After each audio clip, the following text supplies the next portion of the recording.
Bienvenidos a nuestra emisión del estudio de miércoles de este 2 de junio del año 2021.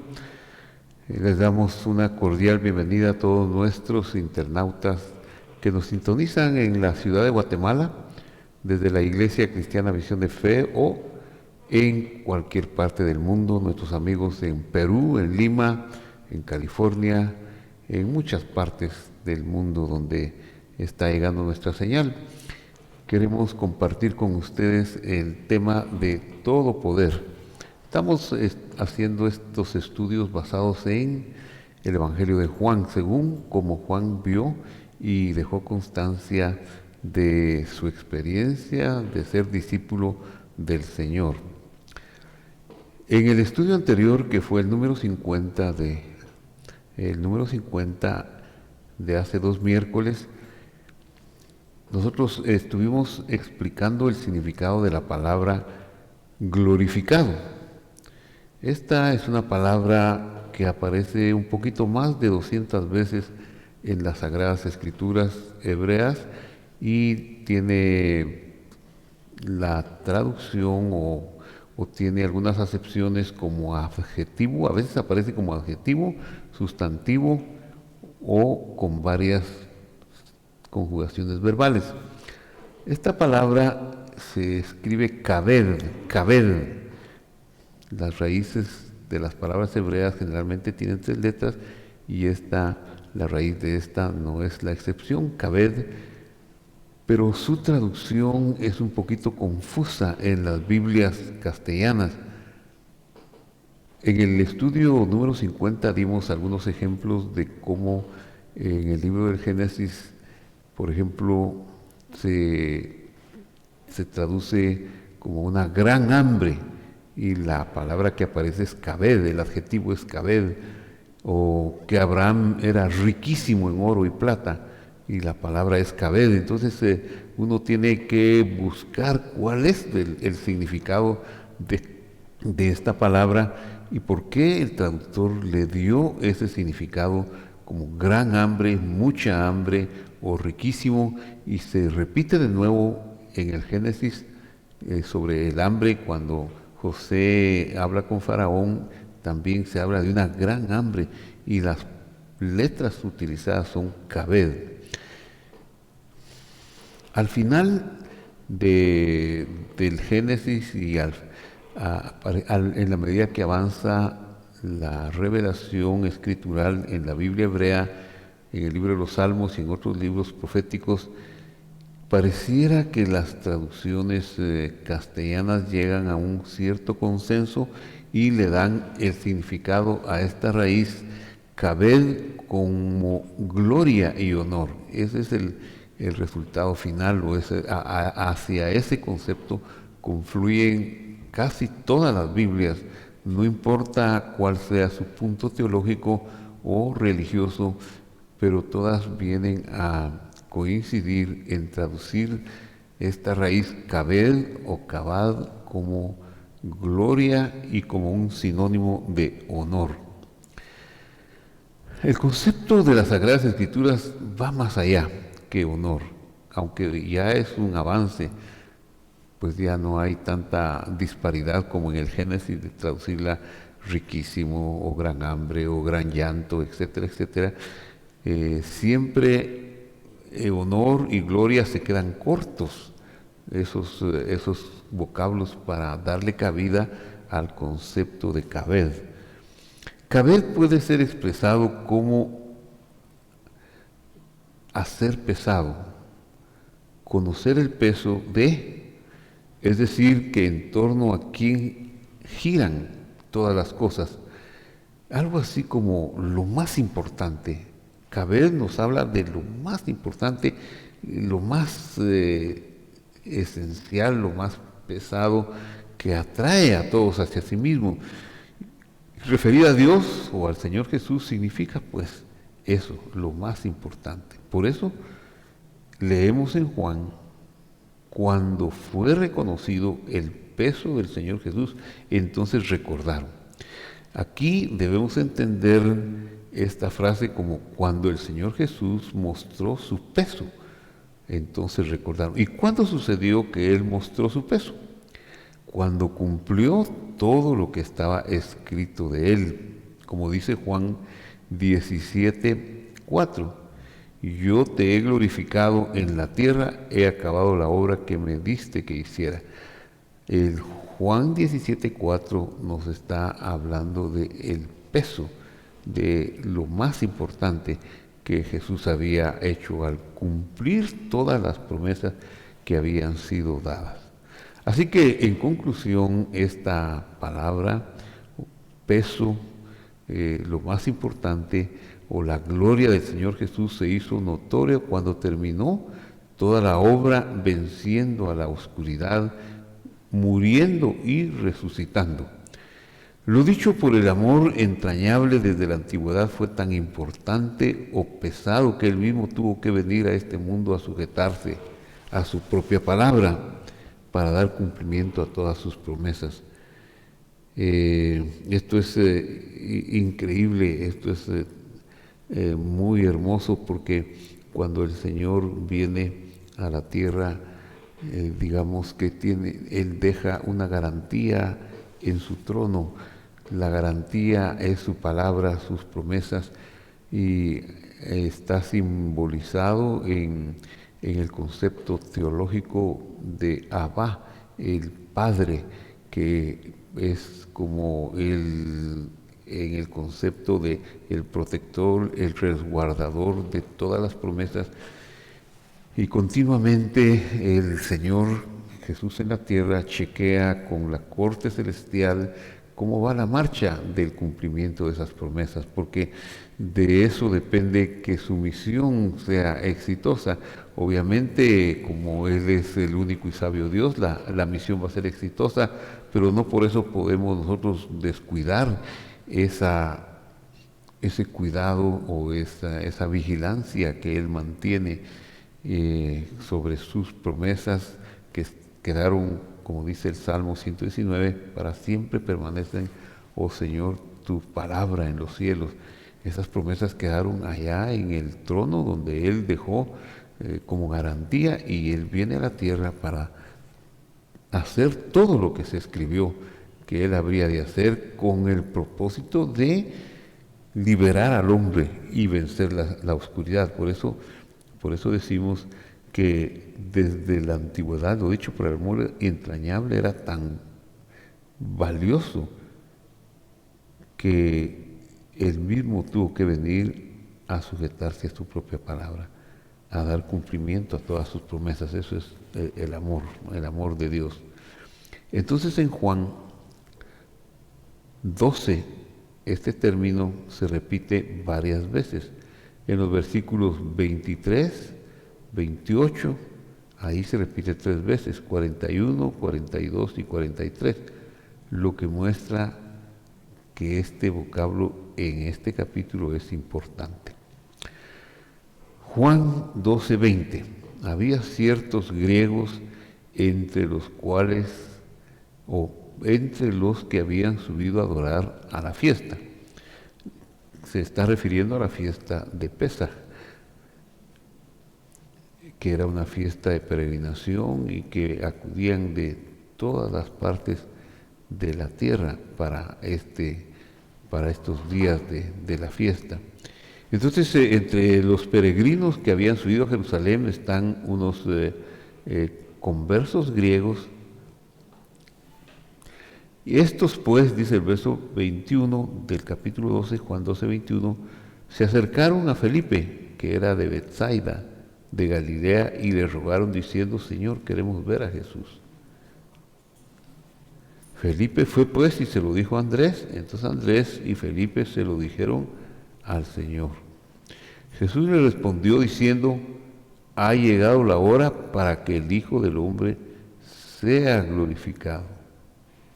Qué tremendo. Aquí retoma el tema de la palabra que hemos estado analizando, de Kaved, y surge a raíz de que es informado de que hay unos conversos griegos que están en el templo y que quieren verlo. Entonces él responde con estas misteriosas palabras diciendo: ha llegado la hora para que el Hijo del Hombre sea glorificado, o sea, para que sea dado a conocer en el mundo entero su peso, su importancia. Él sabe lo que está diciendo en relación con este concepto. Y claro, uno no puede como dejar de pensar que Él se va a mostrar a los griegos, pero no sucede, eso es bien extraño. Él no se va y se muestra a los griegos. Cuando dice en el versículo 23, para que el Hijo del Hombre sea glorificado, pero solo cuando dice para que el Hijo del Hombre, tenemos que entender esta frase Hijo del Hombre no de manera literal, sino tenemos que entenderlo a la luz de Levítico 10:1, donde leemos: Nadab y Abiú, hijos de Aarón, tomaron cada uno su incensario, pusieron en ellos fuego y le echaron incienso encima, y ofrecieron delante del Señor un fuego extraño que Él nunca les había mandado. Verso 2. Entonces salió de la presencia del Señor un fuego que los quemó y murieron delante del Señor. Verso 31. 10:31 de Levítico. Entonces dijo Moisés a Aarón: esto es lo que el Señor afirmó cuando dijo, en los que a mí se acercan me santificaré, y en presencia de todo el pueblo seré glorificado. Y Aarón cayó. Entonces el Señor está diciendo: yo no soy cualquier cosa, cualquier simbología o cualquier Elohim, soy el peso, y en presencia de todo el pueblo seré glorificado. Fui glorificado en frente de Faraón y sus ejércitos cuando se mostró mi peso de gloria en la salida de Egipto, en el cruce del Mar Rojo. Igualmente ahora estos muchachos han cometido esta transgresión de ofrecer un fuego extraño, y yo he sido glorificado, o sea, se ha manifestado mi importancia, la importancia de mi palabra y de mis mandamientos.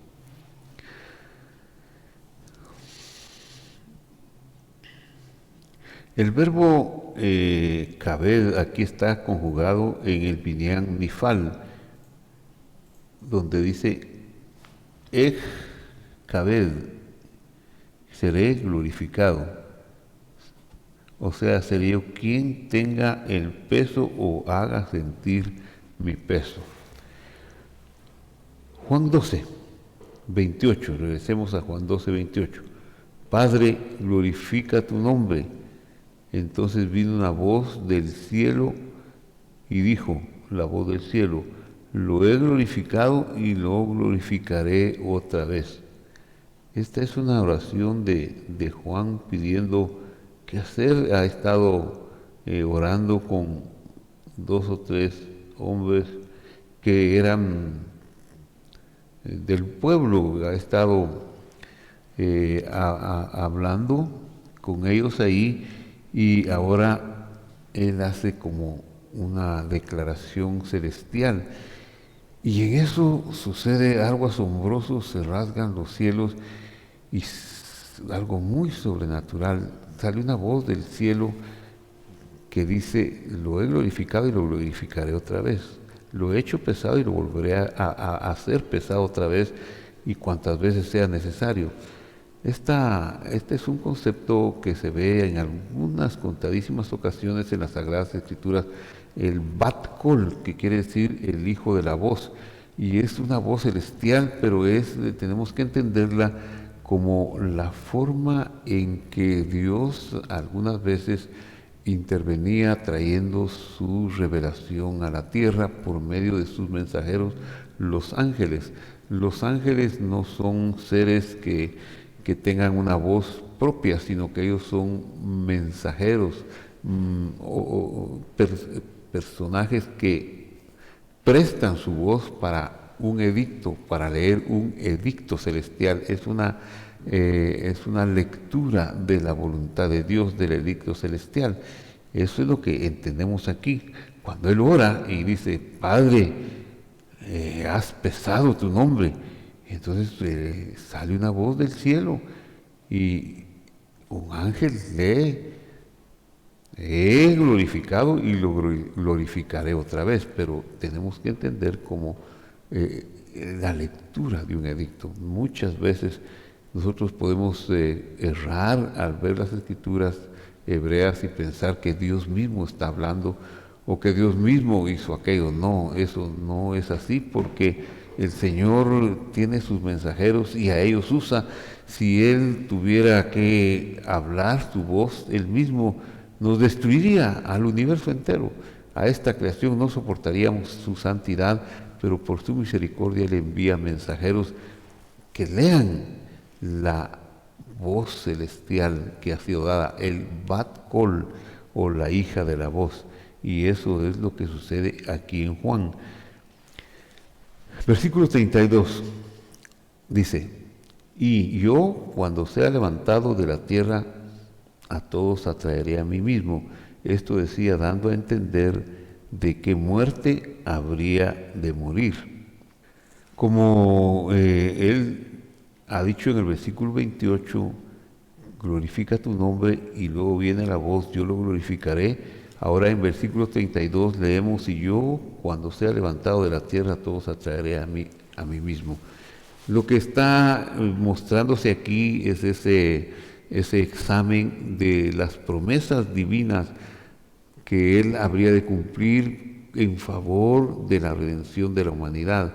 El chequeo, el contraste, bueno, vamos a ver cómo vamos, y por supuesto que no falló en una sola de las promesas divinas, porque lo dice la Escritura, que no se halló maldad en su boca, no hubo engaño en su boca, y también dice que fue tentado en todo, mas sin pecado. Así que tenemos esa confianza en nuestro real y sumo sacerdote, quien es poderoso para perdonarnos los pecados, y que Él ha traído hacia sí todo el peso del honor y de la honra que hoy le corresponden llevar.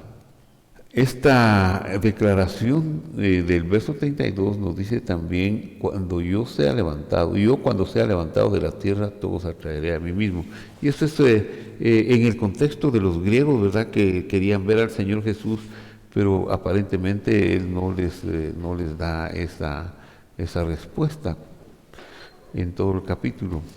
Pero sí está manifestando que aunque él ya tenga una fama por los milagros que ha llevado, el final de todo no son los milagros que ha llevado a cabo, sino que el final de todo es la muerte y la resurrección. Él sabe que tiene que morir, y por eso aquí en el versículo 32 dice, y yo es cuando sea levantado de la tierra, que es una alusión a la crucifixión, a ser puesto en el madero del Calvario. Cuando sea levantado de la tierra, a todos atraeré a mí mismo. Será tan grande su peso como un gran lienzo, que pudiéramos nosotros decir que se extiende en la historia de la humanidad, y se pone el peso más grande del universo. Se abre ahí una energía que atrae a todos los bordes, a todos los que están cercanos y lejanos. Pero esto solo podría suceder con su muerte. Ahora bien, aquí hay una cosa misteriosa en el versículo 37. Pero a pesar de que había hecho tantas señales delante de ellos, no creían en él. Qué terrible, ¿verdad? Eso nos lleva a nosotros a tener un pensamiento de gratitud, porque ellos muchos no creyeron, estaban muy cerca de él, lo vieron actuar, vieron sus milagros, vieron sus enseñanzas, sin embargo no creían. Y nosotros que estamos a 2000 años de distancia, qué honor y qué privilegio es poder tener en nuestro corazón la certeza de que Él es el único y sabio Dios y de que somos atraídos hacia Él. Y sí, en un principio uno se siente como no me lo merezco. Bueno, y a lo largo del tiempo sigue uno creyendo no me lo merezco, pero sabe uno que Dios sí lo ha escogido a uno. Es Dios el mismo que nos ha hecho esa gracia, ese donativo de gracia de seleccionarnos para creer en su nombre en toda la creación. Las señales no importan. El rico le dice a Lázaro, manda de entre los muertos para que alguien vaya con mis hermanos y se conviertan y no vengan a este lugar. Pero el Señor le contesta, no, a Moisés y a los profetas tienen creer en Él y ellos, creer en Él y eso tendrá buenos resultados para ustedes, porque aquí antes nos ha dicho que escudriñemos las Escrituras porque en ellas nos parece tener la vida eterna y ahí estamos teniendo a Dios. Juan 12:38. Para que se cumpliera la palabra del profeta Isaías que dijo, Señor, ¿quién ha creído a nuestro anuncio? ¿Y a quién se ha revelado el brazo del Señor? Aquí tenemos la virtud de conocer a hermanos que han permanecido en sus puestos de servicio al Señor y a lo largo de los años ellos han mostrado una fidelidad, pero también conocemos a muchas personas que cercanas a estos siervos de Dios nunca estuvieron cercanas a Dios, no se arrepintieron, no pudieron creer.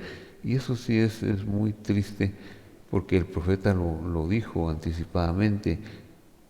¿Quién ha creído a nuestro anuncio y a quién se ha revelado el brazo del Señor?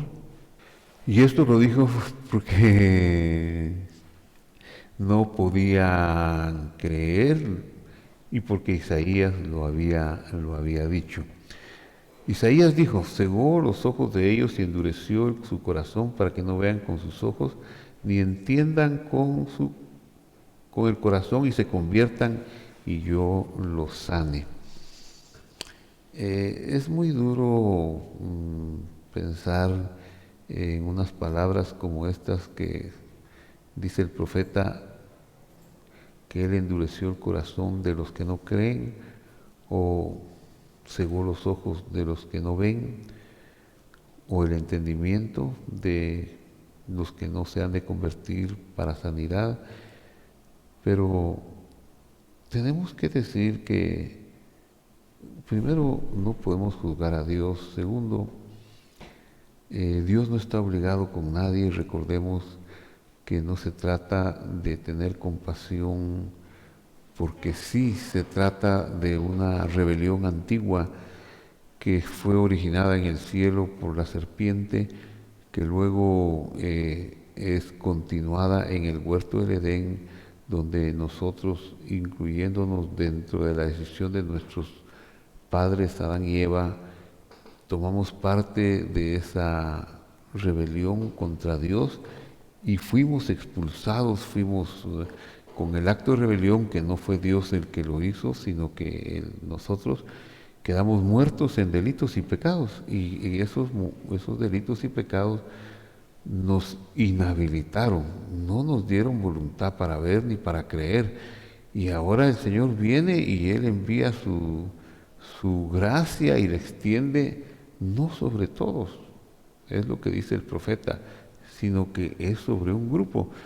Y sí, ¿por qué lo hace? Bueno, no hay injusticia en Dios, es difícil acusar a Dios de injusticia porque ¿cómo podría ser si Él es justo, si nadie merece que Él pose sus ojos sobre uno? Es solamente su bondad y por esa razón tal vez es bueno que nosotros empecemos a darnos cuenta de que la mejor respuesta que podemos tener ante los problemas de la vida y las dificultades de la vida es ser agradecidos, porque Dios nos muestra salidas de esperanza, bondades, continuamente nos muestra bondades en esta tierra, bondades de tipo beneficioso, como el sol saliendo todos los días sobre toda la creación, sin importar si lo merecemos o no, la lluvia cayendo sobre nuestros campos, aunque no lo merezcamos, y tantas otras bondades divinas que se han extendido en favor de la humanidad, que Dios ha actuado con mucho favor. Pero eso demuestra nada más que somos incapaces de creer en Dios, porque para eso apareció el Señor Jesús en la tierra, haciendo los milagros tan grandes como los hizo, y no se movieron ellos por los milagros a creer en su mensaje, que Él era el único sabio Dios. Lo juzgaron, lo criticaron, y en cuanto pudieron, fueron instrumentos para echarle mano y llevarlo al madero del Calvario. Claro, el profeta ahora aquí lo hace ver, ¿verdad? Verso 41 de esta profecía. Isaías dijo esto cuando vio su gloria. O sea, Isaías está relatando que cegó los ojos de ellos y endureció el corazón para que no vean con los ojos, ni entiendan con el corazón, ni se conviertan y yo los sane, cuando vio su gloria, y habló acerca de él porque amaban más la gloria de los hombres que la gloria de Dios. Y ese es el punto de la glorificación del Señor. Entonces concluyo con Mateo 28, 18, que dice: Jesús se acercó y les habló diciendo: toda potestad me es dada en el cielo y en la tierra. Todo poder me es dado en el cielo y en la tierra. Él vino a la tierra en una forma como peregrina, como un peregrino, en la forma mínima de la vida, en la expresión mínima de la vida, que es una semilla, y vivió con nosotros tomando nuestra forma a través de la Virgen Miriam o María, como se le conoce también, y Él había dejado toda su potestad, todo su poder, su peso en las alturas celestiales, en forma de promesas, como lo hemos visto, como una garantía, pero Él desciende para vivir juntamente con nosotros y actuar en nuestro favor. Bueno, no le pudimos creer, no le pudimos aceptar, lo rechazamos si nos representamos en los que estuvieron con Él, hasta que Él cumplió todo lo prometido, toda la justicia divina, y yendo y muriendo en la cruz del Calvario. Cuando muere en la cruz del Calvario, y entonces resulta que se paga la deuda que había abierto la rebelión de la humanidad en el huerto del Edén.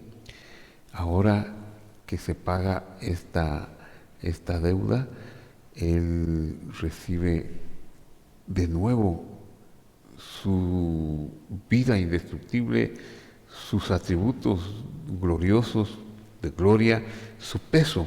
Ahora Él es el más importante. Por eso el evangelista Mateo describe el final de su evangelio con este versículo 18, al decir que se acercó y les habló diciendo: todo poder me es dado en el cielo y en la tierra. Ese poder es el caber, el peso al que hemos estado refiriéndonos, es la importancia que Él adquirió, pero que Él adquirió desde semilla, desde cero, porque Él, sus atributos, como dice el apóstol Pablo, se despojó de sus atributos gloriosos, los dejó en forma de garantía en el trono, y Él baja desprovisto de una capacidad voluntaria de obligarnos a creer en Él o de obligarnos a rendirle culto por la fuerza, sino que de una manera tan amorosa, tan espectacular, con una humildad, mansedumbre. Él dijo: aprended de mí que soy manso y humilde de corazón. Sí, ha habido mansedumbre en la tierra. Moisés fue el hombre de los que se dice que era el hombre más manso, pero nadie puede decirse que sea tan manso como el mismísimo Dios, que se anula y que viene a recibir con nosotros y que se cansa y camina durante aproximadamente 33 años recibiendo rechazo de sus contemporáneos, de sus amigos, y al final de su vida de la humanidad entera, de las autoridades, como está escrito que conspiraron contra él los príncipes de su pueblo, conspiraron contra él los príncipes de las naciones ajenas, y él cayó con la gran sabiduría de una piedra, cayó, enmudeció su boca, no se defendió, sino que mantuvo silencio. Incluso los 3 días y las 3 noches en el sepulcro, cayó y no hubo más alabanza, dice el Salmo, porque había un silencio que se estaba dando para quienes lo conocían, respetando esa cualidad de la sabiduría divina del Señor. Ahora pues, que tiene todo el poder, ahora tiene todo el derecho de atraer hacia sí mismo, pero el método sigue siendo el mismo. Por eso el mandato de ir y hacer discípulos a todas las naciones de la tierra, porque Él tiene todo el poder, tiene que ser en la misma forma que cuando Él estuvo aquí, es decir, no tenemos acceso a echar mano de portentos que vengan a obligar a las personas a creer. Muchas veces nuestra única arma es callar y perdonar y llevar fruto a través del silencio, y esa es nuestra arma de convicción, porque si fuera por la fuerza, ¿cuánto duraría esa convicción? Pero no ha sido por la fuerza. Ha habido discípulos que han preferido morir por Él antes que echar mano de la venganza, que han preferido callar y sufrir para llevar adelante su misión, aún sabiendo que Él tiene todo el poder y todo el peso y toda la gloria, o sea, toda la importancia. No obstante, el callar ha sido una de las mejores armas de los discípulos de todos los tiempos, la humildad y la sencillez. Por supuesto que hay momentos en que habrá que hacer una fuerza y mantener un principio. Por ejemplo, con el faraón, el Señor hizo un peso, y el Señor hizo un peso que es la palabra cabed que hemos estudiado, y fue tan pesado el peso que ese peso que hizo el Señor hundió a Faraón y a su ejército en las aguas del Mar Rojo y se ahogaron. Algunas veces vienen juicios o vienen muertes contra los incrédulos, pero no es el Espíritu del Señor. Por eso le contestó a aquellos discípulos: Señor, no nos recibieron en esta aldea, en esta ciudad. Manda que descienda fuego del cielo y lo destruya. Su respuesta no fue: sí, hagámoslo, sino que fue: ¿de qué espíritu sois? En otra ocasión dice: porque no he venido a condenar al mundo, sino a que el mundo sea salvo. Esa es la cita que sigue teniendo validez. Todo poder me ha sido dado, pero el caber, el peso, está en el silencio, está en el secreto, en la intimidad del Señor. Por eso, querido amigo que está al otro lado de la cámara, a veces puede ser que vengan pensamientos a su corazón, pero si yo le estoy sirviendo a Dios, ¿por qué me sucede esto? O si yo he hecho tantas cosas para que ellos crean, ¿y por qué no creen? ¿Por qué es tan dura la tarea? ¿Por qué tengo que ser burlado, blasfemado por causa de su nombre? Ese es el camino que hay que seguir. Eso es lo que está marcado, porque si del árbol verde hicieron leña, ¿qué no harán del árbol seco? Aunque también si oyeron sus palabras, las palabras del Maestro, oirán las nuestras. Pero lo normal es que todo el poder, todo el caber que le ha sido dado, no se ha manifestado todavía. No, en Él se manifestó, y cuando uno lo recibe como el único y sabio Dios, está manifestado, pero no está en plenitud su manifestación. Así que no le digo con un espíritu derrotista que tengamos paciencia al ser rechazados, a ser anulados, pero sí les digo que no es la gloria, no es el peso en este momento el que estamos experimentando. En cierta manera estamos siendo el camino de la humillación todavía nosotros los seguidores del Señor. Él ya fue glorificado, aunque no se revela y no se muestra, y ante la mayoría de la humanidad ya diríamos, algunos creen, otros no creen, y algunos creen que es un personaje histórico, otros ni siquiera llegan a creer eso, pero nosotros, si tenemos la convicción de que Él es el mismo Dios que vino a darnos su salvación, creo que esta revelación es tan grande que uno está dispuesto a padecer lo que sea. Claro, quiera Dios que no tengamos que llegar hasta las lágrimas o hasta la muerte. Algunos quizá morirán, pero no todos morirán. Pero vienen tiempos en los cuales Él se manifestará en gloria y entonces llegaremos a conocer las cosas como debe ser. Y ahí será cuando todo lo que anhela nuestro corazón, cosas que ojo no vio, que oído no escuchó, ni siquiera, dice, han subido al corazón del hombre, es decir, ni siquiera hemos sido capaces de imaginar las que Él ha preparado para nosotros. Como dice Mateo, se acercó y les habló diciendo, todo poder me es dado en el cielo y en la tierra. Esa es nuestra esperanza.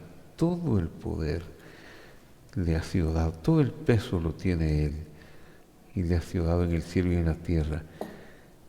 Bástenos a nosotros saber que Él es bueno y que hace el bien a todos y que llegará el momento en que también nos tocará a nosotros entender sus caminos y disfrutar, y por qué no decirlo, ya no sufrir más. Claro, ese glorioso día está profetizado, el día de la transformación, el día de la resurrección, y viene ese día. Quiera Dios que ese día venga pronto, que pronto el peso de la gloria de Él sea dado a conocer de tal manera que atraiga a todos hacia sí mismo y nosotros seamos llevados también para conocer su todo poder y su importancia y pues escuchar las palabras. Bien o ven, buen siervo y fiel, sobre poco has sido fiel, sobre mucho te pondré. Entra en el gozo del Señor. Seguramente mereceremos muy poco, recibiremos mucho más de lo que merecemos, pero el gozo del Señor nos sustentará. Muy bien, vamos a terminar con una oración. Padre que estás en el cielo, te damos gracias, Señor, en el nombre de Jesús, por las bondades tan grandes con que nos has amado y nos has tratado y nos has querido, Señor. Gracias te damos. Enséñanos a contar nuestros días para traer sabiduría sobre ellos. Enséñanos, Señor, a no amargarnos, a no atemorizarnos y a saber que tú eres el que tienes todo el poder y que si tú escogiste un camino, marcaste una senda que debemos seguir, lo queremos hacer con gozo. Y sé, Señor, que no hemos de resistir hasta la sangre, que nos echarás tú una manita de consuelo y nos ayudarás a aligerar nuestras cargas. Gracias, Señor, en el nombre de Jesús. Amén y amén. Muy bien, apreciable amigo que está al otro lado de la cámara, gracias por estar con nosotros. Comparta este estudio, visítenos en los próximos estudios que estaremos llevando a cabo en esta plataforma los días miércoles y los días domingo. Y mientras tanto, reciba un saludo afectuoso y que Dios lo bendiga y que Dios nos bendiga. Hasta pronto.